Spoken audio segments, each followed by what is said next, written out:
হলি recipe.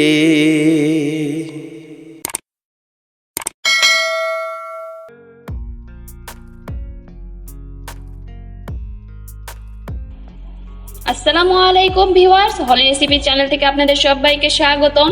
আজ আমি সিহরির রেসিপিতে আপনাদের সামনে একটি গোশত রান্না করে দেখাবো। এই গোশতটা অনেক অনেক টেস্ট, আপনারা ট্রাই করবেন আশা করছি। তাহলে চলেন শুরু করা যাক। একটা পাতিলে আমি তেল দিয়ে দিলাম, দিয়ে দিচ্ছি পেঁয়াজ কুচি। ভালোভাবে পেঁয়াজ কুচিগুলো ভেজে নিচ্ছি।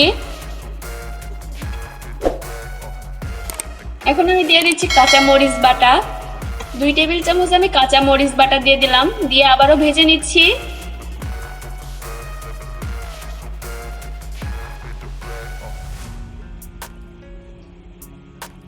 দিয়ে দিচ্ছি আস্ত জিরে 1 টেবিল চামচ, আবারও ভেজে নিচ্ছি।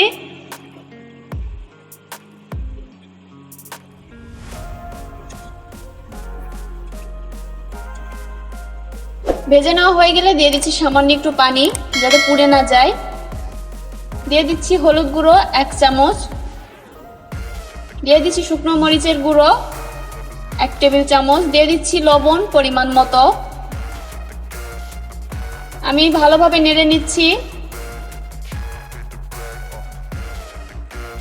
মশলাগুলো কষানো হয়ে গেলে এর মধ্যে দিয়ে দিচ্ছি গোশত।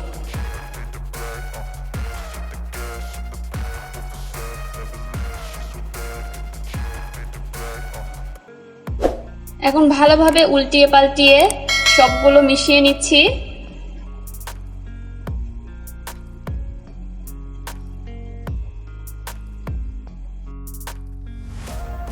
বেশ কিছুক্ষণ পর এরকম হয়ে আসবে, আমি আবার উল্টিয়ে পাল্টিয়ে নিচ্ছি।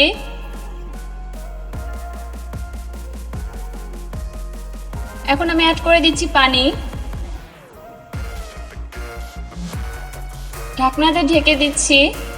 পানি যখন একদম মরে যাবে তখন আমি ঢাকনা থেকে উঠিয়ে নিয়েছি, আর এর মাঝে আমি অনেকক্ষণ নেড়ে দিয়েছিলাম অনেকবার। এর মধ্যে অ্যাড করে দিচ্ছি বাদাম বাটা, 1/2 কাপ পরিমাণ বাদাম আমি এখানে বেটে নিয়েছি, এটা অ্যাড করে দিলাম। ভালোভাবে নেড়ে মিশিয়ে নিচ্ছি।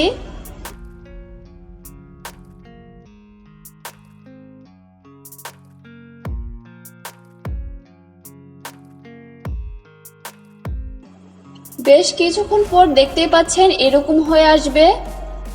এখন আমি গোশতগুলো উঠিয়ে নিচ্ছি আর পরিবেশন করে নিয়েছি, দেখতেই পাচ্ছেন। মাশাআল্লাহ অনেক সুন্দর, আর রেসিপিটা অনেক ভালো লেগেছে আমাকে।